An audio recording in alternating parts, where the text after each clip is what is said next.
लाडकीवरून राजकारण तापलं। निवडणुकीनंतरच लाडकीला हप्ता द्या। काँग्रेसचं निवडणूक आयोगाला पत्र। महापालिका निवडणुकीच्या पार्श्वभूमीवर लाडक्या बहिणींना 2 महिन्यांचा 3000 रुपयांचा हप्ता 14 जानेवारीला दिला जाणार आहे।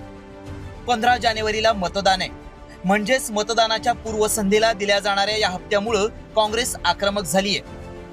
काँग्रेसनं थेट पत्राद्वारे राज्य निवडणूक आयोगाकडे लाडकीच्या हप्त्याबद्दल तक्रार केली आहे। महानगरपालिका निवडणुकीच्या मतदानाच्या अगोदर 2 महिन्यांचे 3000 रुपये एकत्रित देणं ही बाब 1 कोटीहून अधिक महिला मतदारांवर प्रभाव टाकणारी असून सत्ताधारी पक्षाच्या बाजूने मतदान करण्यास प्रवृत्त करणारी आहे। हा प्रकार सामूहिक सरकारी लाच ठरतो आणि त्यामुळे आदर्श आचारसंहितेचा भंग होतोय। त्यामुळे डिसेंबर 2025 आणि जानेवारी 2026 चे पैसे निवडणूक प्रक्रिया पूर्ण झाल्यानंतरच वितरित करावेत। नोव्हेंबर आणि डिसेंबर अशा 2 महिन्यांचे पैसे एकत्रित जमा होण्याची शक्यता असल्यानं लाडकीचा वर्षाचा पहिला सण संक्रांत आणखी गोड होणार आहे। मात्र महायुती सरकारच्या या निर्णयावरून विरोधकांनी जोरदार हल्लाबोल केलाय की तुम्ही 14 तारखेला लाडक्या बहिणीच्या खात्यामध्ये पैसे का टाकताय? 15ला निवडणूक आहे, म्हणजे सरकारी निधीचा वापर करून निवडणुका जिंकण्याचा तुमचा फंडा आहे। जर न तुम्ही हे टाकायचेच आहे तर पहिले टाकायला पाहिजे, खात्यामध्ये वरती करायला पाहिजे किंवा नंतर करायला पाहिजे।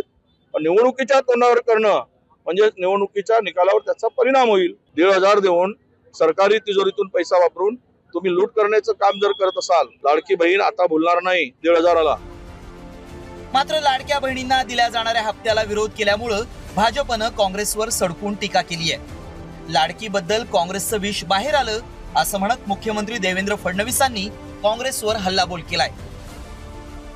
काँग्रेस आणि आमचे विरोधक पहिल्या दिवशीपासून आमच्या लाडक्या बहिणीचा विरोध करतायत। मागच्या काळात जेव्हा योजना आम्ही सुरू केली त्यावेळेस हायकोर्टात गेले, ही योजना बंद करा म्हणून।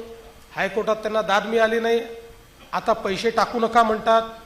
ऑन गोईंग स्कीम आहे, कुठलीच ऑन गोईंग स्कीम थांबवता येत नाही।